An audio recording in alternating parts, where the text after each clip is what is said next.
What's up, meatbags? It's the often imitated, never duplicated Tony, DGD, coming at you with a quick review of Pumpkin Jack. Now, Pumpkin Jack is a 3D platformer that can be found on the Nintendo Switch, PlayStation 4, PlayStation 5, Xbox Series S, Xbox Series X, and of course Steam. Now, it was developed by Nicolas Maisonnier. It's a one-man team. He did it almost all himself. I think the music was done by someone else, but he developed the game all by himself. And it was, of course, published by Head Up and Beep Japan. Now, the game retails for $29.99. Luckily for me, I got it for free $99. That's right, I got a review copy of this game straight from the horse's mouth, straight from the source. They said, hey, we love what you do, so we want you to review this game. Play it, let us know what you think. And that's what we're doing here. I'm letting them know what I think. Now, this game is about Stingy Jack, although the game's called Pumpkin Jack. Well, Stingy Jack is his name. He is someone who tricked the devil. He's a trickster in real life. He dies, goes to hell, meets the devil. Devil's like, hey, I could use you because you know what? Those humans, they don't like all the demons. They don't like the demons that I sent up there causing all that havoc. They're going to have a champion. They got a wizard that's going to fight us. We need you to stop them. So he sends Stingy Jack back up to Earth, puts him in a pumpkin, says, hey, go out there, handle your business, take care of it, get rid of that wizard, do that for me. And that's basically what the game is. You're playing as the servant of the devil, and you're trying to defeat the champions of the humans. Now, there are 6 levels in this game. First level is kind of a prologue. It's kind of sets the stage, lets you know how the mechanics work, how to jump, how to attack, how to send out your crow, because you get a little crow buddy. He helps you out. You send him out to do attacks. You send him out to drop bridges down. After that, you're off to the races. You get 5 levels. Each level is divided into 3 different sections.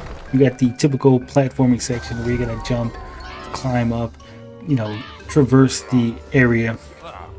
Then you have a section where Jack decides, hey, I don't need a body no more. I'm just gonna be a little pumpkin head and do different things, whether it's blowing up stuff, whether it is you doing different memorization games, platforming as a little pumpkin head.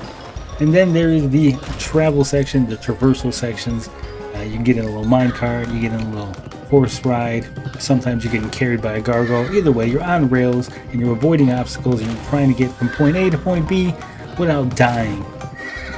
These sections are pretty fun, but I think they're a little too much because you get them like at least 3 in each stage. It's like boom, platforming, traversal, platforming, traversal.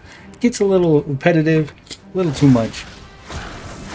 Combat, you get 6 different weapons. Each weapon is unlocked as you defeat a boss. So you get the first weapon in the initial stage, then you get a second weapon just from beating the boss of that first stage. So right off the bat, you're getting 2 weapons during your first full stage. Now you start off with a shovel, then you get a spear, then you're going to get a talking sword, then you get a shotgun, which was my favorite weapon. Then you get a scythe, and lastly you end up with magical crows, sort of like a little bubble of crows that you shoot out at people, and then little crows go everywhere sometimes. There are combos if you keep hitting the buttons.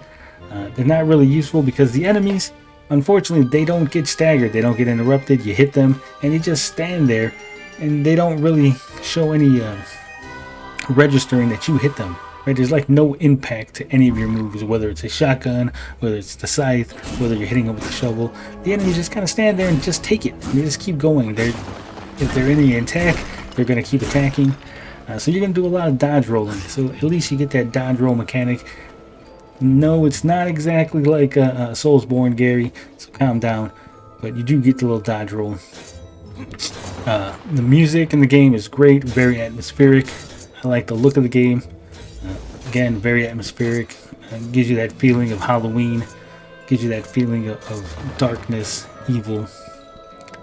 A lot of levels are different. You've got a cemetery, you got a swamp, you go to the North Pole, you meet Santa Claus, you fight Santa Claus, you defeat Santa Claus. It's kind of weird. Other than that, there's really not much to the game. It's only about 4 hours if you just go straight through it. 6 hours if you want to collect all the skulls. That's right, there's skulls to collect from crows. You collect those. It's about 20 in each stage. You get those, you can trade them in for different costumes for your character. Costumes don't add any bonuses, it's just purely cosmetic. So it's not really worth your trouble to go buy and try to collect all of them. There are gramophones in each level to collect. I'm not sure what they unlock, but when you collect them, you do a little funny dance, so that's kind of cool, I guess. Other than that, there's nothing else to find, really. There's no hidden gems, no Easter eggs, no hints for other things. It's pretty straightforward. The levels do contain a lot of checkpoints, so if you die, you're going to get right back up pretty quick. The checkpoints also heal your health when you drink the little witch's brew, so, you know, the game is really holding your hand in that regard. It's not very difficult until you get to the last boss. The last boss, that difficulty spike goes way up because he's going to pull out all the stops on you. That wizard is hard to defeat. It took me about 5 tries, but I did beat him. Overall, I would say it's a pretty decent game. This would have been home right on the PS2. I could see people really loving it if it was released in that era. Being released now, it's going to take a little shine off the game, right?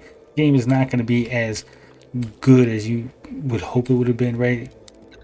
If that makes sense, because you're like, you know, we're in 2023 already. The gameplay, the mechanics, it's kind of outdated. It's a little rusty. Other than that, the game is good. At $29.99, I'm not going to recommend it. If you can catch this on sale, if you can pick it up for $5, $10, then go ahead, because it is a fun game. It is worth $5, $10. It's not worth $29.99, unfortunately. But that's all I got to say about that. You know how we do it here. Love, peace, booty grease. I'm out this bitch.